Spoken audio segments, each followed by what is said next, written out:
हम इंसान आज कितने आधुनिक बन चुके हैं। हम धरती के बाहर जा सकते हैं, अंतरिक्ष में करोड़ों प्रकाश वर्ष दूर देख सकते हैं। हमारे पास विज्ञान है जो हमारे प्रश्नों के उत्तर दे सकता है। वैज्ञानिक डेटा के जरिए हमने हमारे अस्तित्व का काफ़ी हद तक सही सही अनुमान लगाया है। पृथ्वी जो हमारा घर है, जहाँ हम मनुष्य ने कई पीढ़ियाँ बिताई है, जिसमें से कई करोड़ों साल से जीवन को अपने अंदर आश्रय दिया है और आज भी देता आ रहा है। वैज्ञानिकों के अनुसार पृथ्वी पर जीवों की 87 लाख प्रजातियाँ रहती है, जिनमें से 15% ही जीवों की खोज की गई है। पर आखिर ये प्राणी आए कहाँ से थे? धरती पर जीवन की शुरुआत कैसे हुई थी?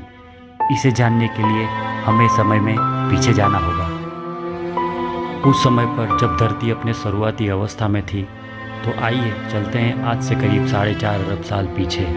आज से करीब 4.5 अरब साल पहले चट्टान का विशाल गोला एक बेनाम तारे का चक्कर लगा रहा था।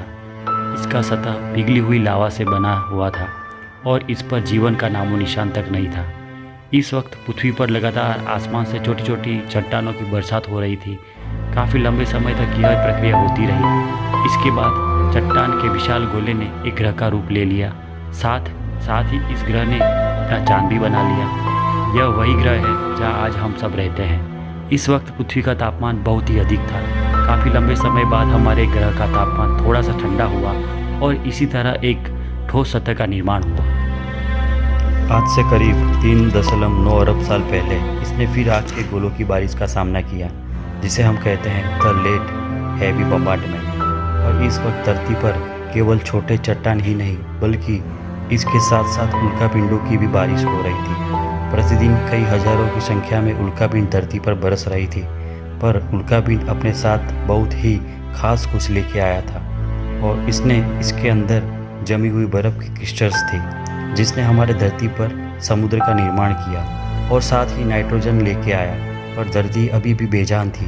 यहाँ जीवन जीने के लिए परिस्थितियाँ नहीं बनी थी। धरती का वातावरण पूरी तरह से जहरीली गैस से भरा हुआ था।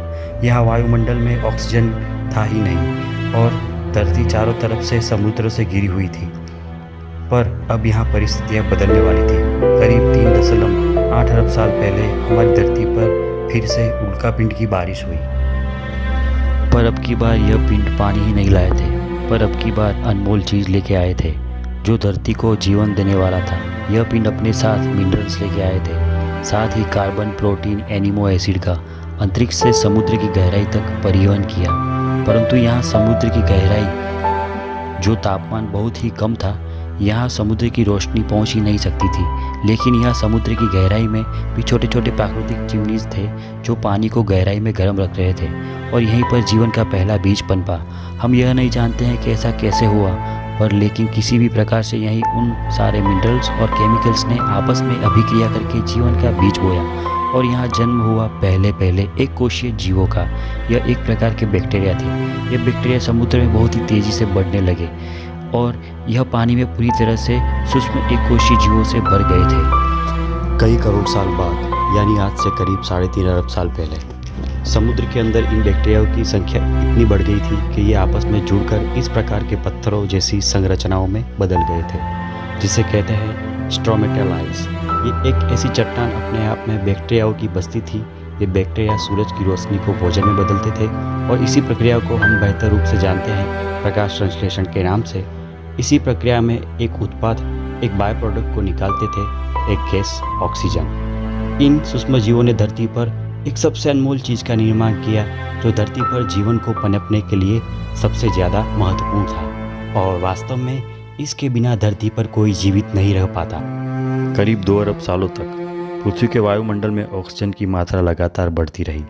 आज से करीब 1.5 अरब साल पहले धरती पर अभी किसी प्रकार का कॉम्प्लेक्स लाइफ विकसित नहीं हुआ था, और ना ही धरती पर इतने बड़े बड़े महाद्वीप थे। धरती पर केवल छोटे छोटे द्वीप थे जो चारों तरफ से समुद्र के पानी से घिरे थे। मगर अब धरती के क्रस्ट में हलचल होने लगी। इससे धरती की सतह पर कई सारे टेक्टोनिक प्लेट में टूटे गई।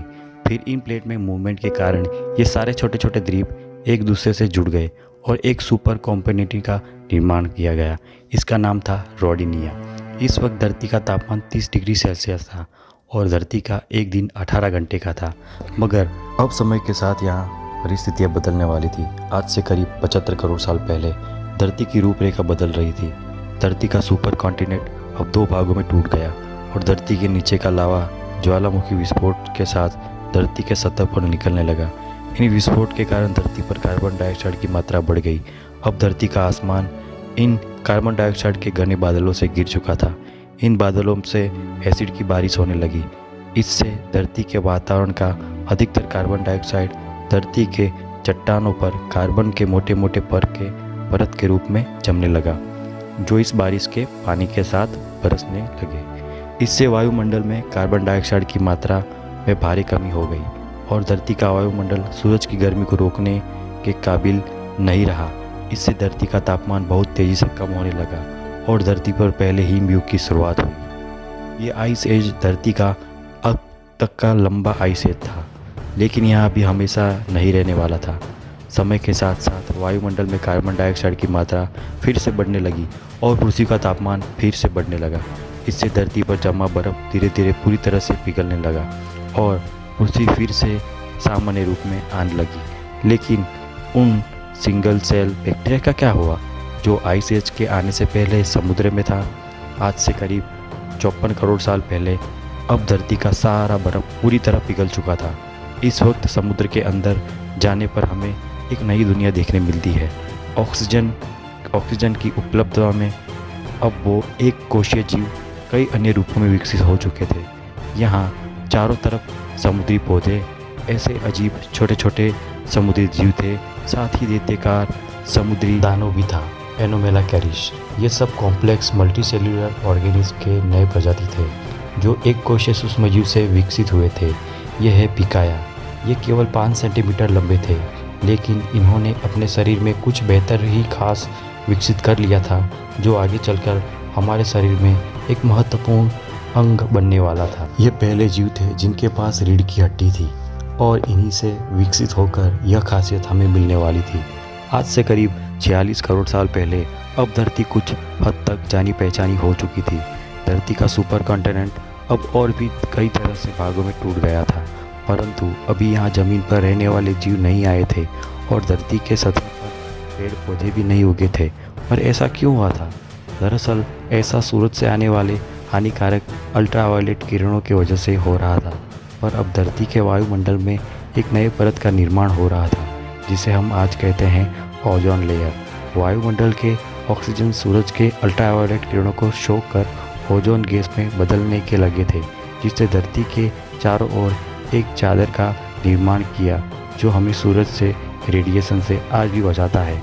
इसके कारण धरती पर अब नन्हे वाल फूल रहे सके और यही धरती के पहले भूमि व्यय बने।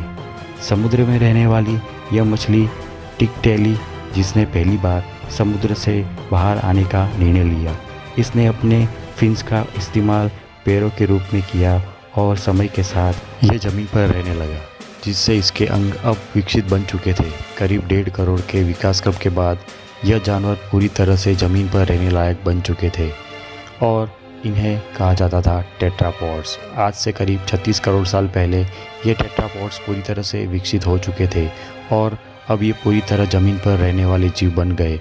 यही वो जीव थे जो आगे चलकर डायनासोर्स, बर्ड्स, मेमन्स और अंत में इंसान में विकसित होने वाले थे। यहाँ से एक नई प्रजाति की शुरुआत हुई, लेकिन अब धरती का बुरा वक्त आने वाला था। समय के साथ जीवों की विकास प्रक्रिया जारी थी, लेकिन साथ ही धरती का वातावरण तेज़ी से बदल रहा था। एक बार फिर से ज्वालामुखी विस्फोट के कारण धरती का तापमान बहुत ही बढ़ गया।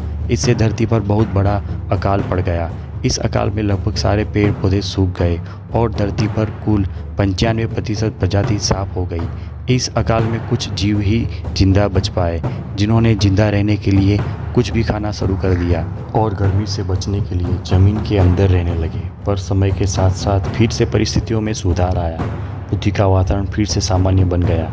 आज से करीबन 20 करोड़ साल पहले अब धरती की रूपरेखा काफ़ी हद तक बदल गई थी। ज्वालामुखी विस्फोट से नए भूगर्भों का निर्माण हुआ, जिन्होंने आपस में मिलकर एक सुपर कंटिनेंट का निर्माण किया, जिसका नाम था पैंजिया। अब धरती अंतरिक्ष से काफ़ी हद तक आज के जैसी दिखाई दे रही थी। इतने बड़े अकाल से गुजरने के बाद धरती वापस से सामान्य हो गई। सतह पर फिर से नए पेड़ पौधे उगने लगे और धरती पर जो 5% जीव बच गए थे वे अब विकसित हो चुके थे और एक बिल्कुल नए प्रजाति का जन्म हुआ था जो आने वाले समय में धरती पर अपना शासन चलाने वाले थे। वे थे डायनासॉर्स। डायनासॉर्स असल में उन्हीं 5% रेंगने वाले जीवों से विकसित हुए थे जो उस समय अकाल में खुद को किसी प्रकार से बचा पाए थे। डायनासोर की भी कई प्रजातियां थी, कुछ शाकाहारी थे, कुछ मांसाहारी, कुछ शांत स्वभाव के थे, कुछ बहुत ही हिंसक। डायनासोर ने भी इस धरती पर 11 करोड़ साल तक राज किया, पर अब ये कहाँ विलुप्त हो गए और ये इंसान कहाँ से आए थे, हम ये जानेंगे अगले एपिसोड में। तो आज के लिए बस इतना ही। अगर आपको दूसरा एपिसोड चाहिए तो इस वीडियो को लाइक करो। अगर इस वीडियो में कुल 2500 लाइक मिलते हैं तो मैं इसका दूसरा एपिसोड ज़रूर बनाऊंगा। तो वीडियो को ज़्यादा से ज़्यादा शेयर करो और शेयर करके अगर आप नए हो तो इस चैनल पे आप लाइक और सब्सक्राइब कर दीजिए। साथ ही नोटिफिकेशन बेल को भी ऑन कर लो। मैं मिलता हूँ फिर से एक नई एपिसोड में।